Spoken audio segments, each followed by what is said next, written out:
নমস্কাৰ সকলোকে। এইকেইদিন ভিডিঅ' দিব পৰাই নাছিলোঁ আৰু আজি অকণমান আজৰি হৈ পিনে ভিডিঅ' দিছোঁ।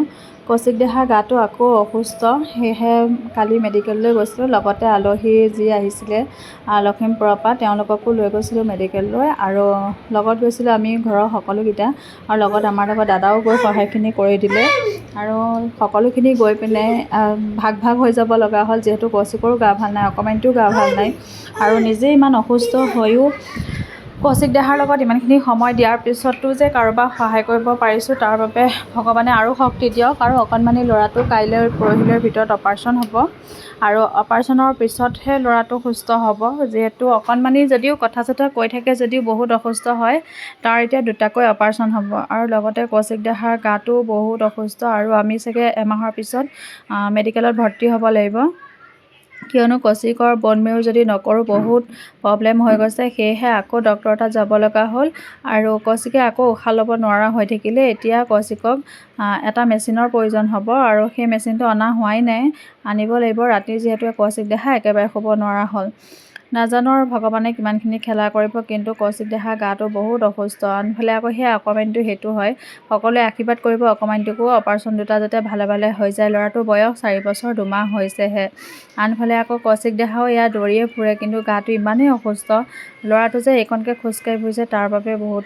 আৰু এইগৰাকী বাইদেউৰ ওচৰলৈকে কালি গৈছিলোঁ, আগৰ ছাৰজনৰ ওচৰলৈও গৈছিলোঁ। এগৰাকী বাইদেৱে গোটেইখিনি বুজাই দিলে কি কৰিব লাগিব, কি কৰিব নোৱাৰিব। সঁচাকৈ বৰ এটা ভয় লগাৰ দিশলৈ আমাৰ জীৱনটো গৈ আছে। নাজানো কৌশিক দেহা কিমানখিনি সুস্থ হ'ব, কিন্তু যিখিনি কথা শুনিলোঁ সেইখিনি কথাই বুকু বিষাই গ'লগৈ।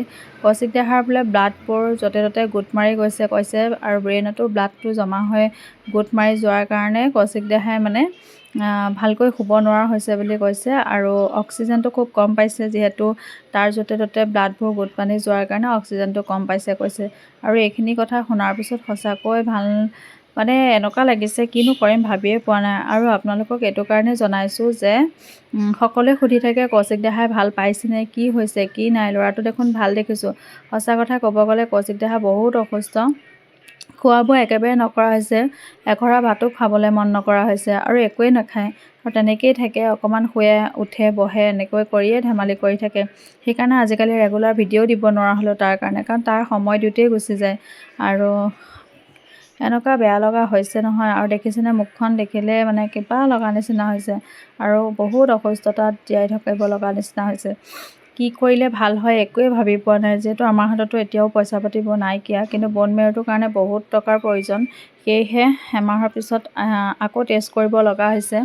দেহা ভাগৰ আকৌ টেষ্টখিনি কৰোৱাৰ পিছত ৰিপৰ্ট আহিব 15 দিনৰ পিছত, তাৰপিছত 1 মাহৰ পিছত আমি ভৰ্তি হ'ব লাগিব। আৰু অসম চৰকাৰে যদি অকণমান সহায় কৰিলেহেঁতেন আমাৰ নিচিনা পৰিয়ালক, বহুতখিনি সাহস পালোঁহেঁতেন। নাজানো কিয় অকল আমাক সময়মতে ইমান কষ্ট কৰি থলোঁ। এসময়ত যেতিয়া আমাৰ অজন্তা বাইদেউ বিধায়ক আছিলে, তেতিয়া ভোট বিচাৰি বহুত কষ্ট কৰিলোঁ, কিন্তু আৰু ইমানখিনি কষ্ট কৰাৰ পিছত যে গোলাঘাট ডিষ্ট্ৰিক্টৰ বিধায়কে নাচালে, সেইকাৰণে বহুত মানে দুখ লাগিলে। এটাকে নহয় 10টা নিউজ ওলালে, কিন্তু ল'ৰাটোৰ ফালে অকণো ঘূৰি নাচালে।